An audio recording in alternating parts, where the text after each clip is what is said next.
speechless. La ilaha, la ilaha, la ilaha. Bismillah ar-Rahman ar-Rahim. In the name of Allah, the All-Merciful, the Ever-Merciful. Wassalatu wassalamu ala Rasulillah. And blessings and peace be upon our Prophet Muhammad alayhi salatu wassalam. Dear viewers of Clearing the Mist, welcome to a new episode of your program.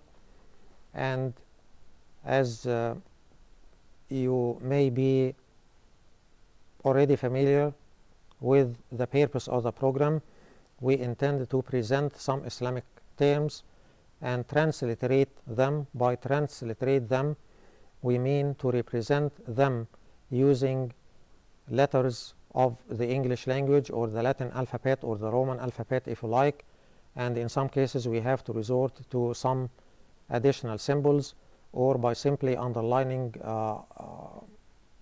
letters which exist in the English language, and so on and so forth. It's only intended to facilitate the pronunciation of these terms for you. But of course, what helps you more is simply to listen to me pronouncing these terms, and to explain these terms as shortly and precisely at the same time as possible. In this episode, we are going to deal with some financial terms. Financial terms. By financial terms, we mean terms which have something to do with finance. What is common among the several terms we are going to cover in this episode is that there is a financial element or a financial aspect involved in all these terms. They may on the surface appear unrelated to each other, but actually at a deeper level all of them have something to do with finance or with money, if we use a simple or a simpler word. We are going to cover terms like hajr, like sharika, like mudaraba, and like muzara'a. We may also have time to cover other terms. If not, we are going to continue doing financial terms in the following episode by the will of Allah. Dear brothers and sisters, viewers of Clearing the Mist, let's go to the screen and examine the first of these terms, which is al-hajr.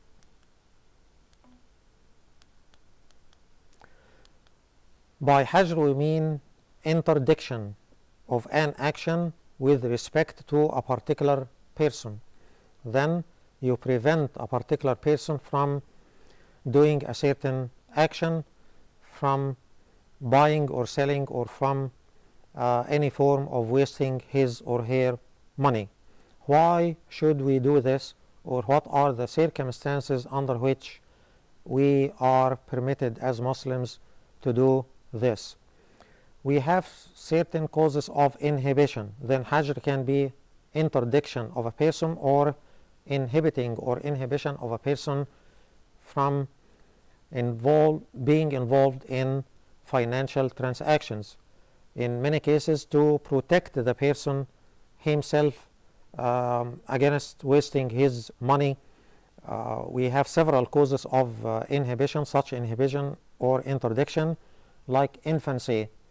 If an infant or a child inherits a lot of money, for example, and there is the chance that his money or her money will be wasted by the people surrounding him, then this is one cause or one reason why we resort to hajr, to prevent wasting this person's money.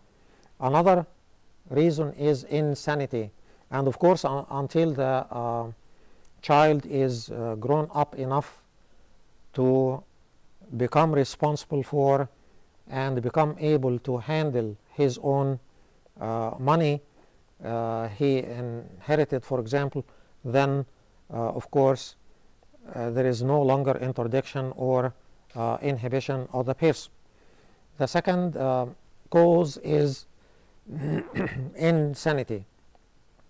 If a person gets insane, then and his children, for example, fear that he or she may waste his money by way of protecting the person himself, then they would resort to Hajr. A third reason, which by the grace of Allah does not exist nowadays, but just to continue dealing with the causes of inhibition, is what we call servitude.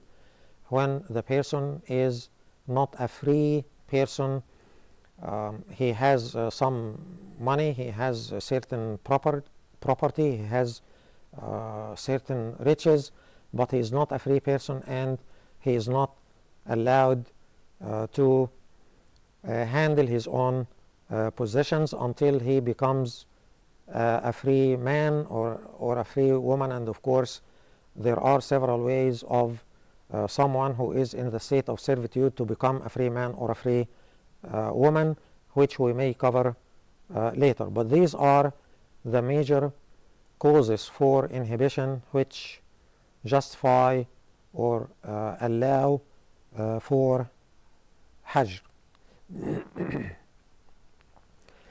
The second term we are going to use to deal with is sharika or ash-sharika. Sharika or ash-sharika. What does the term sharika mean? Dear viewers, it simply means or signifies the union of two or more persons in one concern, in one transaction, in one business, in one financial engagement, financial practice, and so on. It is applied in Islamic law or in Sharia. By Islamic law we mean Sharia, or Sharia is often translated into Islamic law, to contracts as well as to partnership. Then Sharika can be in the form of signing a contract between two people or two parties, or it can also be in the form of a partnership between two sides.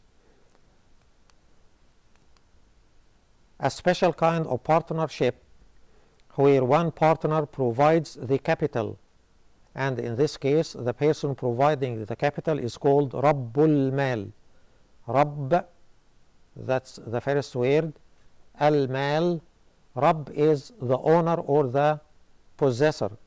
Al-Mal is simply money or riches. The words taken together are pronounced as Rabbul Mal. Rabbul Mal is the person who provides the capital. And there is another person who is called Al-Mudarib. Another person who is Al-Mudarib. The second person, Al-Mudarib, doesn't provide the capital, but he provides the expertise, he provides the work itself, he takes care of the business itself.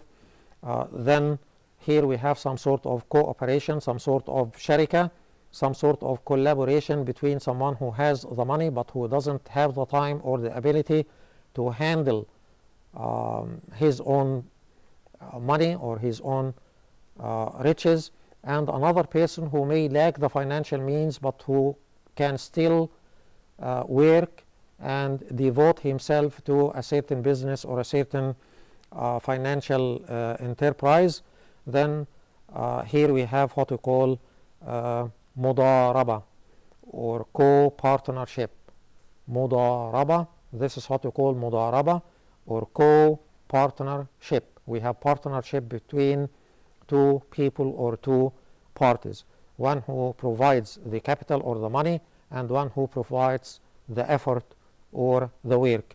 The person who provides the money is Rabbul Mal, and the person who provides the work or who exerts the effort is Al-Mudarib. And that's why the term al-mudaraba comes from mudarib, or mudarib is the person who does mudaraba by conducting the business or running the business of someone who has the financial means or the capital. Mudaraba can also be defined as a legal term to mean selling a thing for a profit when the seller distinctly states that he purchased it for so much and sells it for so much. This is another form of al-mudaraba. We have already seen one form of al-mudaraba.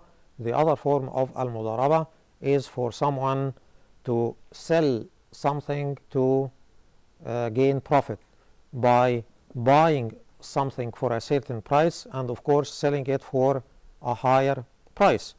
But he has to announce this, he purchased or bought it for a certain price, and he sells it of course for or to make a profit. Once again, a legal term for selling a thing for a profit when the seller distinctly states that he purchased it for so much and sells it for so much. Then this makes it a condition on the part of the person who bought the thing and who is going to sell it to announce distinctly, clearly, I bought this particular article for that much and I'm going to sell it for that much. Then everything should be announced and made distinct. The last form of, or the last term we are going to deal with in these financial terms is what we call al-muzara'a. Al-muzara'a is usually translated into share cropping. By share cropping, we simply mean giving over land to the charge of another party on condition of receiving a fixed proportion of its produce. Then if you have land but you don't have the time or the ability, the physical ability to plant it yourself, then you give your land to someone who is able to do this by way of cooperation. And in this case you have to specify, you have to say, I'm giving you this land to cultivate or to plant, and we are going to divide the produce or the produce among us with a certain proportion which must be agreed upon. You take that much and I take that much. You take 50%, I take another 50%, or 40 and 60 and so on and so forth. In any way you both agree on and accept. This brings us to the end of this episode, in which we dealt with some financial terms. In the next episode, by the will of Allah, we are going to cover some other terms related to financial transactions in Islam. Until then, I leave you in the care of Allah. Please keep watching your program, Clearing the Mist. Until then, I leave you in the care of Allah. أستودعكم الله وأترككم في أمنه ورعايته والسلام عليكم ورحمة الله وبركاته.